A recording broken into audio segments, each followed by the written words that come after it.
Hi, this is Dr. MJ coming to you from beautiful Boston, Massachusetts. This is the Women in Dentistry podcast, where we feature women in dentistry making waves and leading the industry through the next decade. I am your host, Dr. Mary Jane Hanlon, a former dental assistant, dental hygienist, and now dentist.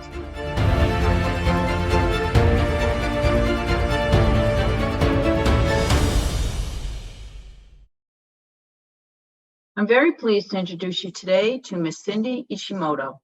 Cindy is passionate about cultivating self-directed leaders who help their practices flourish. She wants dentists and teams to know that they can make a change and grow as professionals and leaders. With over 35 years of dental consulting and speaking experience, Cindy has worked in all specialties, small practices, very large group practices, with new practitioners and those transitioning out of dentistry. Her focus is on helping practices establish systems that balance serving patients, profitability, and enjoyment of the profession. She's well known for her expertise in business, financial management, motivational, and team building systems of the practice. Cindy has been named a leader in consulting by Dentistry Today from 2006 to 2020. Cindy's enthusiasm, expertise, and energy make her one of the most influential speakers and consultants in dentistry today. Cindy understands that repetition is the key to learning, and her creative presentations and coaching sessions ensure that this happens. It is now my pleasure to bring you to my interview with Cindy Ishimoto.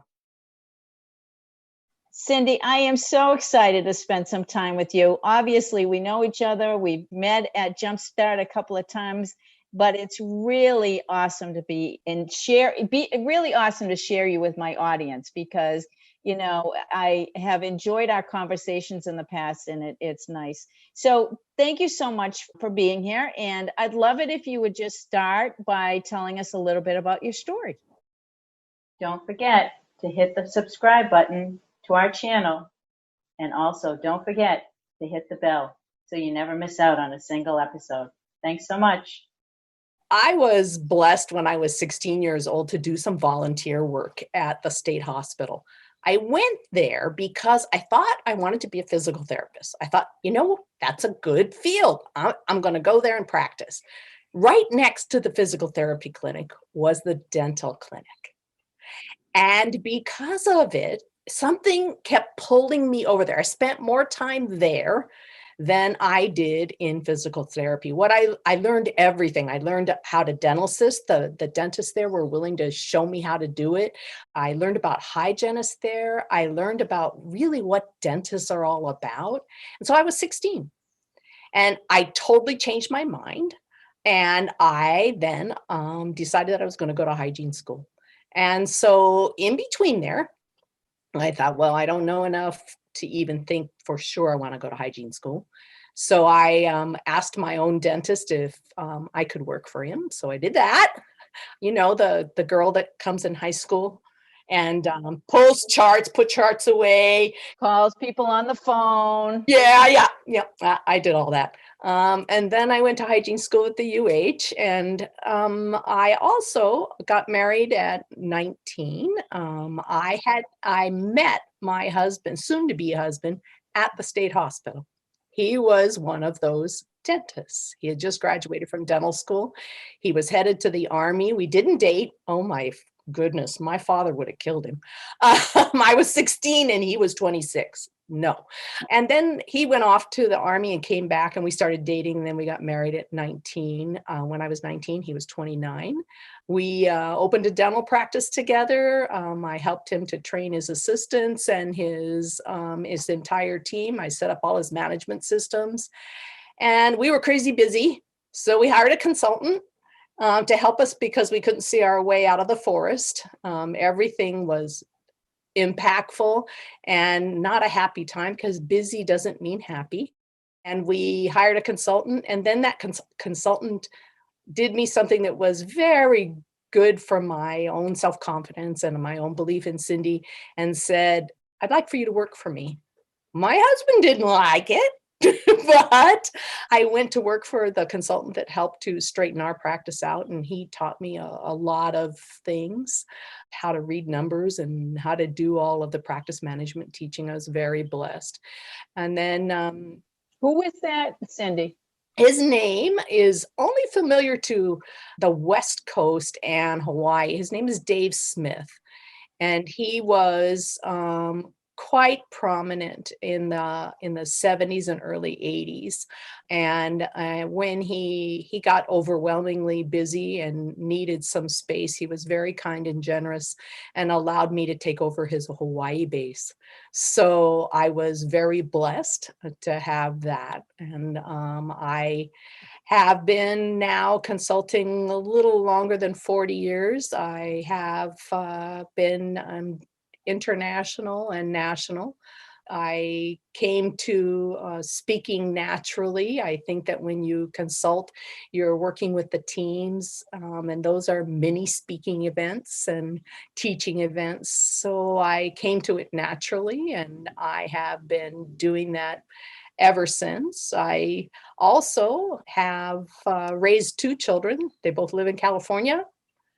And so I have done my job of raising them, and they're having their life, and I'm not having an empty nest at all. I've taken many practices from start to finish, from opening their doors to being there when they have sold their practice and transitioned out of dentistry. So I feel really blessed. I've actually consulted for every specialty, and which is unusual. My expertise has come from having that background and being able to work in all of the environments and the cultures of each of those types of practices. So I feel like I've had a career of fortunate moments in my life, and I feel proud of that work that I've done and continue to do, because coaching is serving, and serving these dental practices helps them to achieve their level of happiness and contentment and decrease their chaos and their stress. And I like doing that.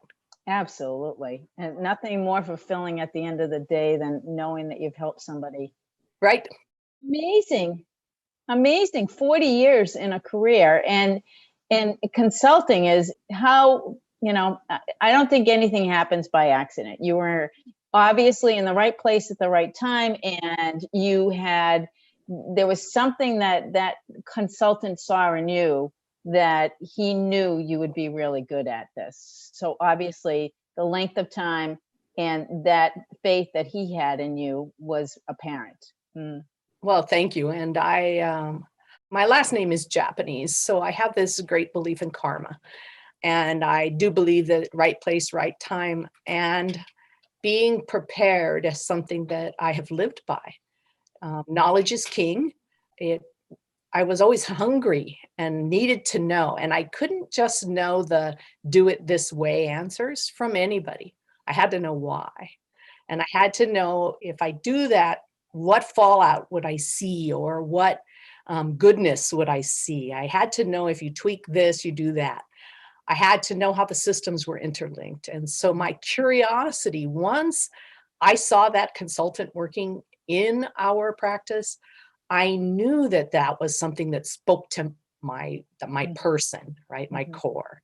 And so coaching, I think, actually was natural, but I had there's no school for it. You don't go to school for consulting or coaching. What you go to school for is the profession of dentistry, the systems of dentistry, the business of dentistry, the clinical side, all of those pieces and how they intertwine. So I know that right place, right time, my karma was to be a consultant, and I was prepared to do it by constantly and consistently educating myself.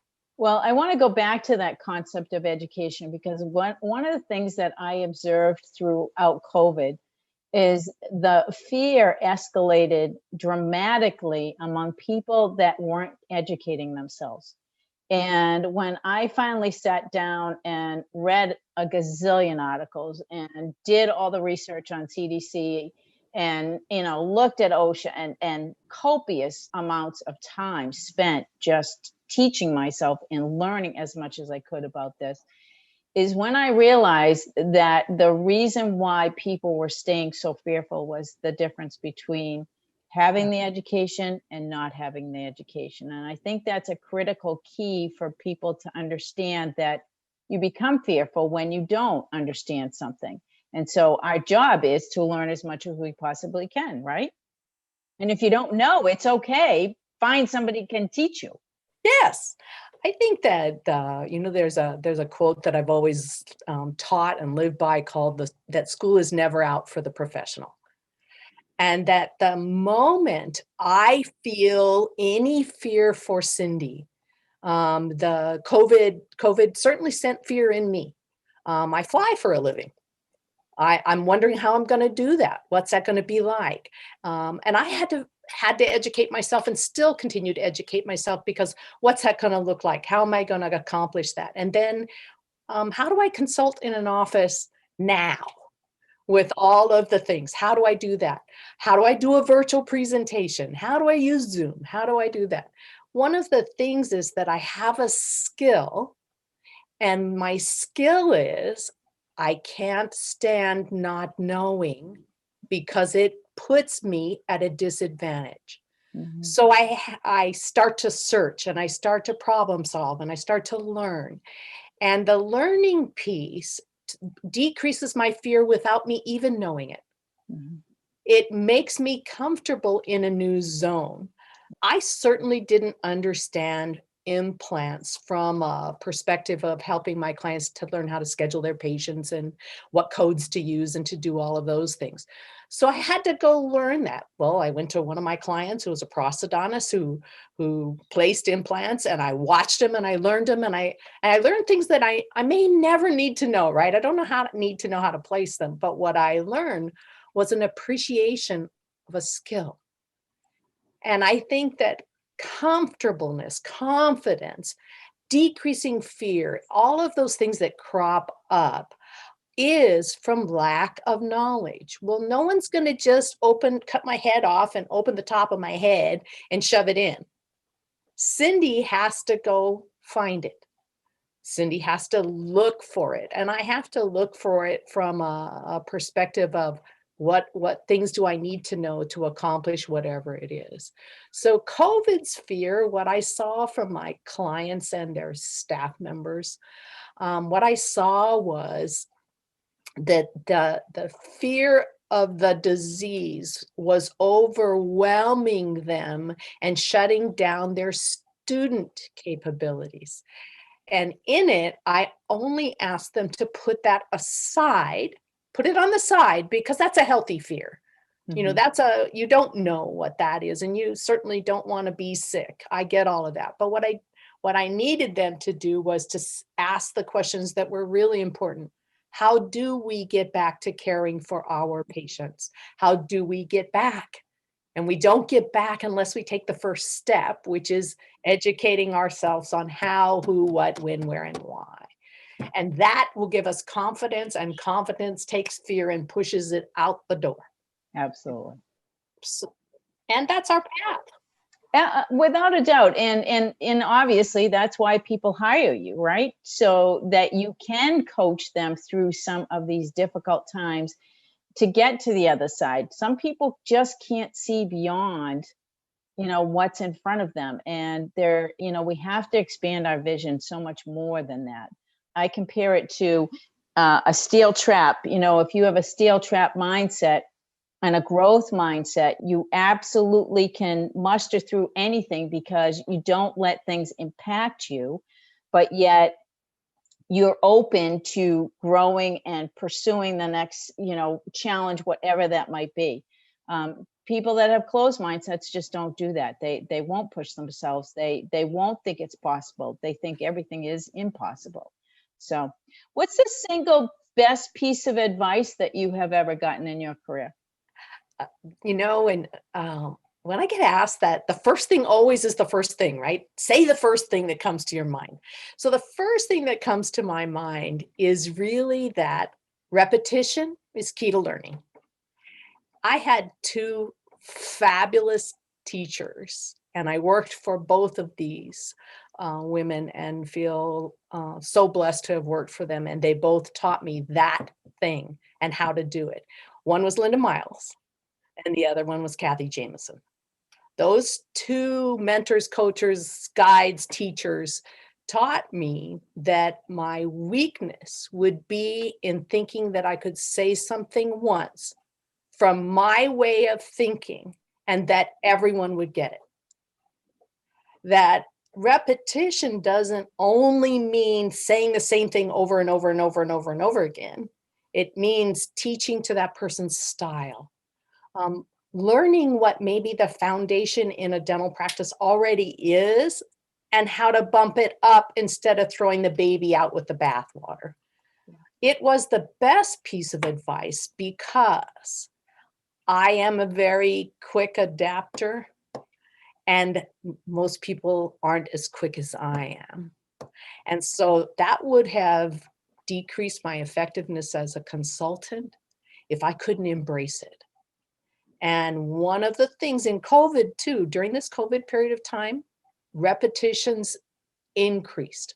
I needed to approach it from different angles, find a different teacher to help them to learn about the new CDC guidelines or whatever it was that I needed them to do because I needed to pull them out of the muck they were in. And in it, the increased repetitions for me became so much of my focus of how can I say it differently to this doctor so that they can move forward because they're going to open their doors on June 1st and boy, they're not ready. So greatest piece of advice, repetition is key to learning. So for all the doctors out there, my biggest hint for you is just because you told the patient once doesn't mean they heard you. That's right. It's so much other things are in that mind, isn't there? Yes, it's a crowded field. Yeah, exactly. Who's made the biggest impact on your life? You know, besides the two consultants I worked with, there are two people that pop always to my mind. I think the biggest influence has come from Catherine Eitel. And Catherine has been a friend of mine. We came into consulting pretty similar time frame. We're members of associations together. We've worked together. We have great respect for each other. She's my teacher. Mm-hmm. She's my coach. She's my sanity sometimes. And in it, she continues. She's always ahead of me, which I'm not sure how she does it, but she's pretty good at it. She's always ahead of me in teaching and methodology. And there isn't a finer teacher out there than Catherine in how to do what I do. And so because of that, and because she still does it too, there's that confidence between the two of us that we can talk to each other about consulting, et cetera. So she's one. And the other one's Vanessa Emerson. You know her. Vanessa Emerson changed my speaker's life. She changed my comfort in the speaker's world and the ability to market myself and to learn that it's okay to talk about myself. Mm-hmm. And that it's okay to have materials that are about branding myself and be better at what I do. And the conversations with Vanessa are never limited to speaking. They're always about all kinds of other things. And she constantly leads me to where things are now and where things are going. And so because of that, those two ladies have influenced me and continue to influence me. And so because of that, they're my strongest voices. That when someone asks me that question, I can say, absolutely, those two women, yeah. I couldn't agree with you more. Both are amazing, amazing women. I haven't spent as much time with Catherine, but I call Vanessa the connector because I have never met anyone who is so good at connecting people and connecting groups and seeing the big picture on how we can all support one another. And I love that about her. Absolutely love that about her. So tell me about some obstacles that you might have had in your career that you're so proud of that you've overcome. The longevity always makes you, you look back and you think, how did something stop me? how did I get stuck there?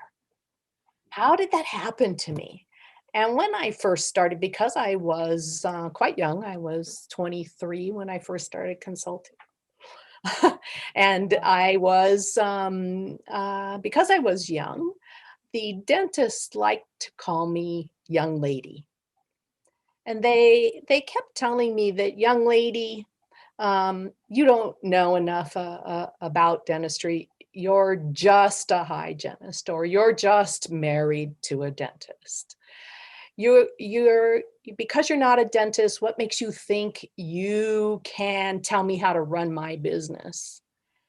And I not only had that obstacle, in Hawaii, there's a certain amount of prejudice that most people don't really realize.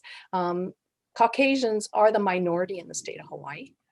And because of that, that was that 40 years ago, that also was part of that young lady. And most of the dentists in Hawaii were Japanese, Chinese. They didn't accept a young Caucasian telling them what. And they didn't like that I was married to a dentist. That was another stopper. And that kind of, in it, I kept thinking, well, I don't even think that way at all. I don't think I'm young because I'm educated. I have all this experience. I've been running my husband's practice for 3 years. I kind of know. I'm learning. I took every course known to man in practice management. I am striving to learn more about consulting on a regular basis, that I never quit. And so I just kind of threw all of that away. I said, oh, yeah, well, okay, you're not the client for me. If you can't see past that, I'll move on. And then I came to another juncture. I wanted very much to be national and international. I wanted it. I wanted to be like my friends that I had met during my travels, and I wanted to work more than in the state of Hawaii. And that was my next pushback or obstacle, was that someone from Hawaii couldn't possibly know what they're talking about, and that I would never get hired. Well, I've proved it all wrong. I have clients all around the world. I have spoken in so many countries, the list doesn't fit on any of the hands. Or I have had the privilege of working extensively in Canada. I am very blessed to have proved all of it wrong, to not be a dentist and be able to teach dentists. And not and to be a dental spouse, and for all those team members who like that interview, at interview like to ask that question, does the wife work here? Because if she does, I don't want to work here. And I would love to tell them when I was interviewing them, well, not only am I the spouse of the dentist, I also am the consultant who teaches you everything about the practice. So if that's a problem for you, I guess you don't want this job. So I've had multiple obstacles of a lot of it based in being younger, being a woman, and not being a dentist.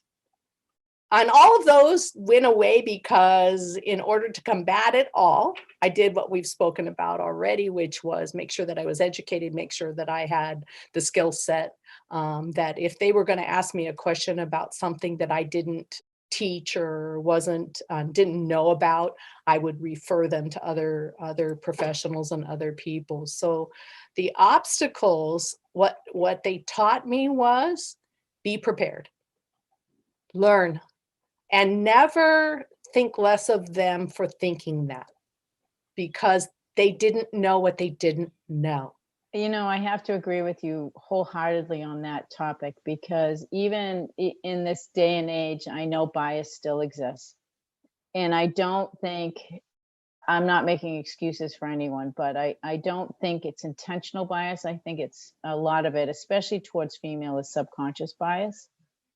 And, obviously, what African Americans have had to go through is a totally different subject. But in reference only to female bias, I think that at this point in time, that most of it is unconscious, and men just aren't aware that they are doing things that are sidelining women or undermining women. And I quite honestly don't think it's intentional, because I think for the most part, everyone that I do know that's in that arena have a lot of respect for women in general. And so, I just think making them aware is something that we all have to really focus on doing, and say, by the way, when you said this, did you understand that you were undermining me in a certain way because you went to the man before you asked me?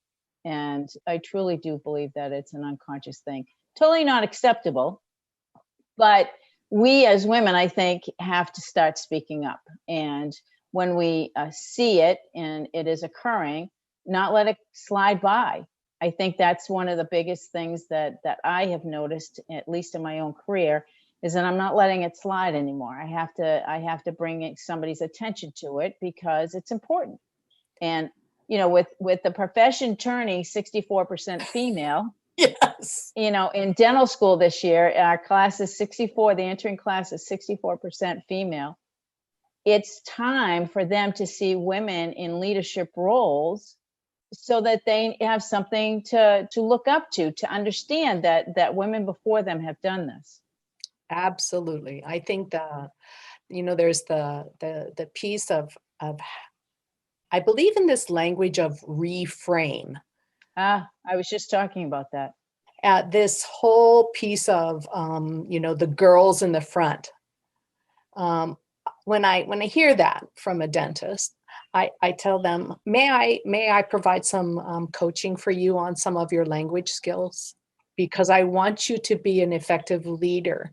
And if you keep calling them the girls in the front, you're going to have a decreased respect system. So let's talk about giving them their due. Can you process an insurance claim? Do you know how to look up eligibility? Do you actually know how to schedule? The power that they bring to the success of your practice is based on their knowledge and their skills. And so we're going to respect that. So the reframe to me is about coming back to it as the teacher and saying, they don't even know that. My dad still calls girls and does things. And then as soon as he says it, he looks at me and he goes, oh, except for you, Cindy, now. I know you don't like that term girls. And I said, no, I think that what you do is you indicate that there's something in your mind that's less than. And so for us, I don't call you a guy or a boy. And so in it, I don't think the label is necessary. Throw the label out. Speak to me as a human being, one-on-one, directly, and not doing that. So the reframe to me is my responsibility if I'm offended. And how I'm going to do that is always going to be from a teacher's perspective. How can I help this person to elevate their leadership language skills to keep from putting down someone within their team or group, et cetera? And I agree with you. Leadership in dentistry, we need to have it look like the profession, and the profession is strongly women now. And we absolutely need representation to be there, to lead dentistry to a greater and stronger position. So I agree with that comment that you made too. So one of the things that I've noticed in the short amount of time that we've been talking is your level of confidence. And I'm always curious about confidence and where people get their confidence from. Is it something that you have had since you were a young girl, or is it something that you have developed over the years? And I ask specifically for, the young women that are out there thinking that they can't do something, or they will never be able to do this, or, all of that stuff that Mo and Schmo talk about in our brains that are lies. And so, but I noticed that your confidence is intact, and it's very strong. And I'm just curious about it. I think my mother would tell you that Cindy's never lacked for confidence. My mother would also tell you that she thinks it was that middle child syndrome. Actually, I was not confident as a child. I didn't have a problem using my voice. That's what my mom heard, right? Is my ability to talk. So I think that's where it came from. I wasn't confident. And the way I sought confident, I have this background that most people don't know about me. So I'll share it with you. I have this background that I did musical theater. I play the piano. I play the ukulele. I sing for a hula troupe. I dance hula. I have always done some form. I sing in my church. I sing solo. I sing in groups. I've always had this need to do something that scared the p-dabbers out of me. I was never confident as a singer. I was never confident trying out for a role in a play. I was never confident when someone said, "Well, you don't have to do the solo, Cindy. You can be in a trio, or 10 of you will be together." I was never confident to carry my own part. And in it was something that we've already talked about, fear. It was fear. And what I did is that I forced myself to look at it from, do you want to sing? Yes. Who's keeping you from singing? The only person is you. Me. Do you want to star in a play? Actually, no, my answer was no there.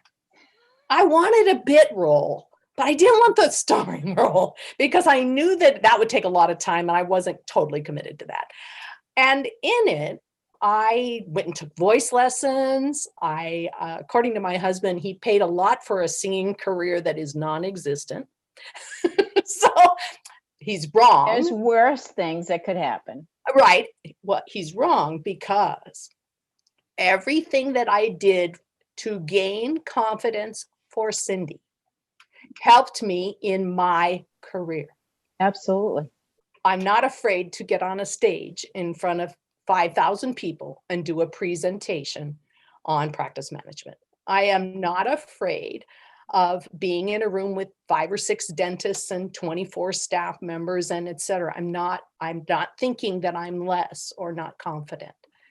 It takes seeking balance of finding the education that feeds all parts of you, finding things that you have a passion for, but still scare the p-dabbers out of you. Because I'm telling you, that singing thing, I couldn't, if you can't breathe, you can't sing. Well, I couldn't breathe. And in it, I found out that what I needed was to learn it and to own it. And when I learned it and owned it, the fear went away. Absolutely. It's just like educating yourself, right? It's all fear-based. Everything that you don't understand is fear. So self-confidence, I think that self-confidence is tied to finding that way to educate yourself for you to be comfortable that what lives in here and lives in here can come out together. Mhm. Because that's the reading that you get from me that I'm confident is I'm confident because I know I've learned it, I've done it, I have experience doing it. My heart says that I love dentistry. I love the practice of dentistry and that I belong in it. And because I belong in it, it helps me to be confident. And all the dentists out there belong in dentistry. They belong in dentistry. All the women that are out there that are feeling less than confident, you have belongingness. If you have belongingness, that's confidence. You belong. And so now it's a matter of where do you fit in on your educational stance and how do you lift yourself so that you don't get caught in a conversation with a patient about something maybe you don't know enough about, or that you're willing to say, I don't know the answer for that, but I'm going to find out the answer and I'm going to get it to you because I want to learn that too. So that's, I think that confidence comes really from our ongoing discussion around recognizing that it's fear, and then how do you get yourself out of fear and you face it with the educational piece, and then the fear goes away and you don't even know it's gone. It's gone. All of a sudden, it's not there anymore. Yeah. All of a sudden. So tell us one thing that people would be surprised to know about you. I already did that. Most people don't know that I dance hula or that I sing. They just don't know it. And even all of my colleagues, my consulting colleagues, most of them don't know. I don't You should just perform. go and do songs someday. Yeah, I should. I really should. The people that know are people that maybe were, when karaoke was really popular, that we went out for the evening and we did some karaoke. But truly, the people on Maui know it because I'm very involved in that community here on Maui. But most of my even long-term friends don't really know that I do that. It's kind of my own little hidden secret passion. I do it for Cindy, not for everybody else. Exactly. So when have you had an aha moment and realized that you're doing exactly what you were meant to do? Can you think of one? Yeah, I the aha moment came from for me, when a client stood up and in a room where I know he wasn't comfortable, that had more than 1,000 people in it. And he stood up and took the microphone in and said, I've had lots of teachers in my lifetime, and Cindy's been my consultant for a long, long time. And all I can tell you is that if you really want to learn about your practice and yourself, you need to get a coach in your life who will listen to you and then guide you where you want to go. And my aha was, oh my goodness, I have arrived. I've I'm that teacher whose student comes back after all those years and says, you were the teacher in my life. I'm that teacher now. And so the aha piece is, it's actually come back at me for probably the last 20 years when I finally got credibility. I'll tell you when I got credibility, when I turned 40.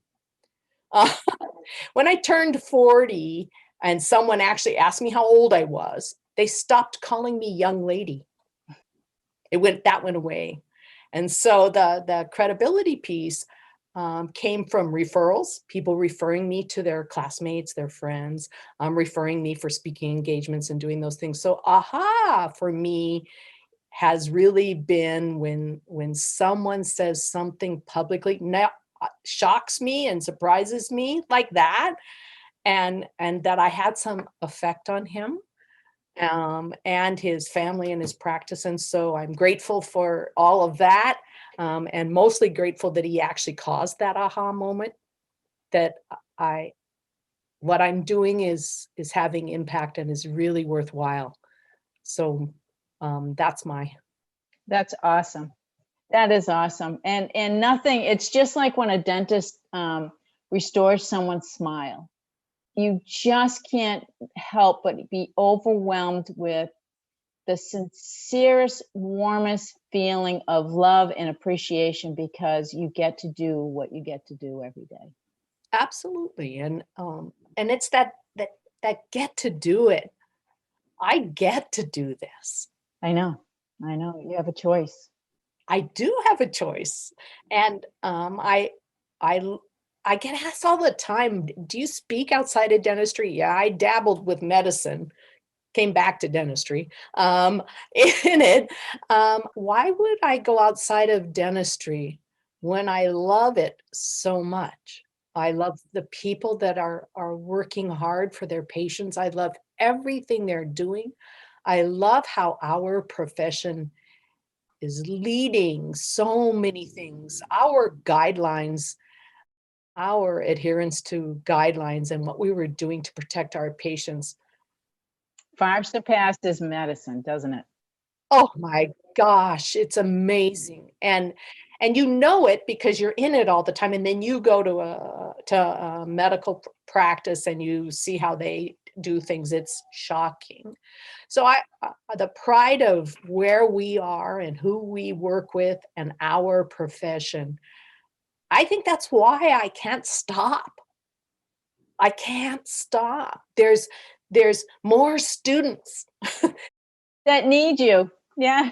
Well, and it's the profession of helping them to be better versions of who they were yesterday, and to know that dentistry brings them all kinds of opportunities of different kinds of practices, and they're all successful.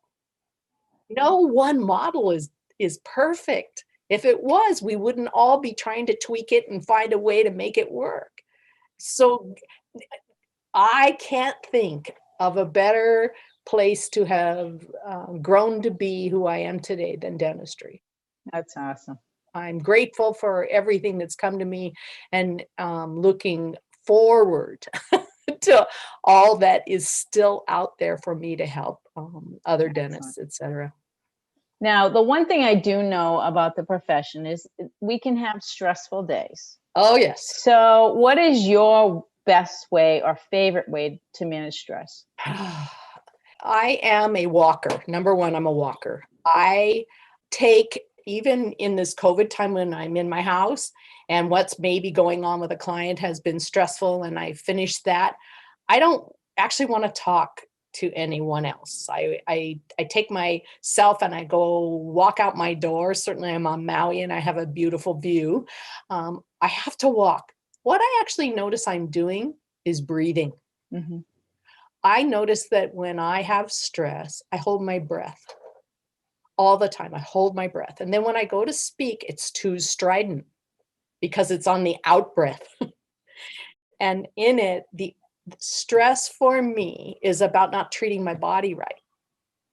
So walking and breathing are my first go-tos to get myself to a centering place, to then take apart what my perception of that stress is. Mm-hmm. Is it under my control? If it is, then I better do something about it. The reason I'm stressed is because I'm not doing anything about it. Yeah, exactly. Exactly.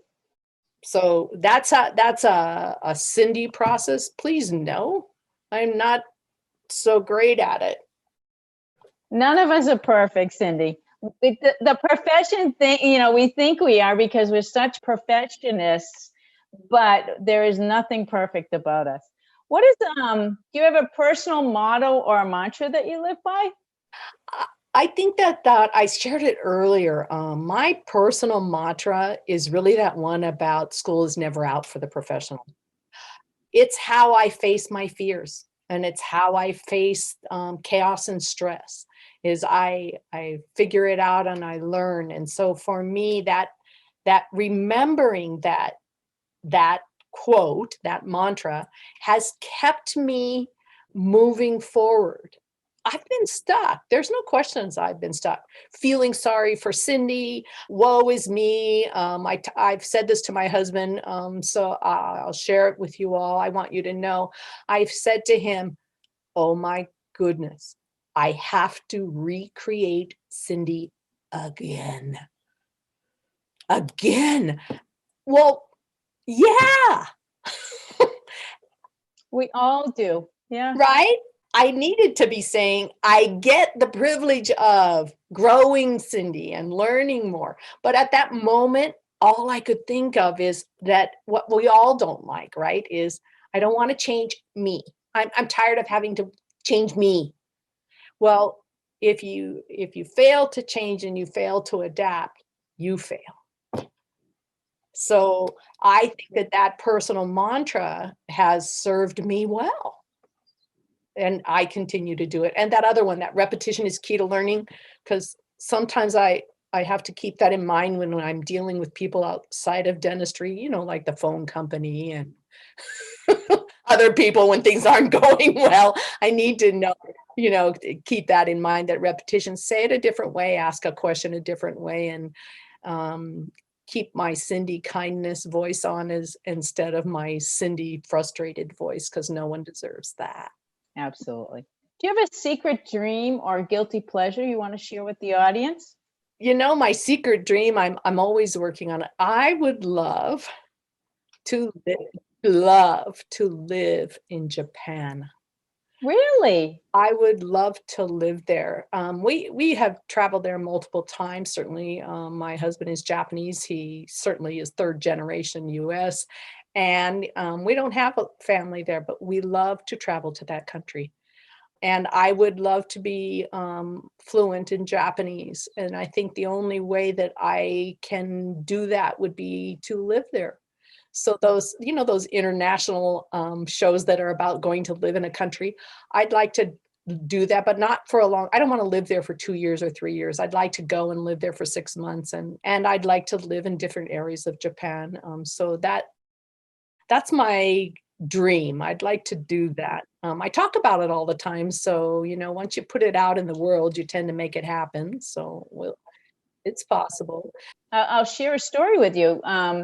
I had a patient, a couple that when he retired, the two of them spent 6 months in Paris every year and came back home for 6 months. And it was specifically for him and her to learn French because they both love the language and they love the way it sounded, and specifically to just be in downtown Paris and enjoy city living. And I don't know if you've ever been to Paris, but one of my favorite cities. I have not been to Japan. I've always wanted to go to a Japanese garden because I have a true appreciation for the meticulous attention to detail that is in every Japanese garden. So I can appreciate the beauty that those gardens provide, and there's nothing I could meditate in a Japanese garden for years, I think. It's also a great other side to Cindy then, right? I can do the things that de-stresses me, to breathe, to walk, to walk through all of those gardens and all of the temples and the shrines, and to do all those things that brings me peacefulness and allows for me to enjoy what the creation on this earth is. I just think there's certain things to it, and I find the culture and the language and the food and everything about Japan to be comfortable and fabulous. And besides that, it's only a 7-hour plane ride from here. That's all it is. It takes me 5 hours to get to San Francisco, or add 2 more hours and I'm in Tokyo. So please know that what an easy choice that is, where Europe is 20 plus hours for me. See, now Paris is only 7 hours from me. See, so easy for me to go to Europe than it would be for me to go to Japan. Although, I certainly want to go to Japan, Australia and New Zealand at some point. So yes. Well, I certainly hope you get there, and I hope you make it happen, because certainly it's a wonderful dream to have, for sure. I have thoroughly enjoyed our conversation and reconnecting, Cindy. Thank you so much for your time. And I know that you have shared so many tidbits with our audience, and that you've inspired somebody today to take on the profession of consulting just because of your great words of wisdom. So thank you so much. Well, thank you for having me, and it's absolutely been a pleasure, and I love that the conversation with you has gone so easy. It always does when we talk. You're a pleasure to chat with. Well, thank you so much, Cindy. Thank you so much for listening to the Women in Dentistry podcast with Dr. MJ Hanlon. If you like our show and want to know more about us, check out our website, thewomenindentistry.com, or please leave us a review on iTunes. Join us for our next episode as we bring you another amazing woman leading the way for the next generation.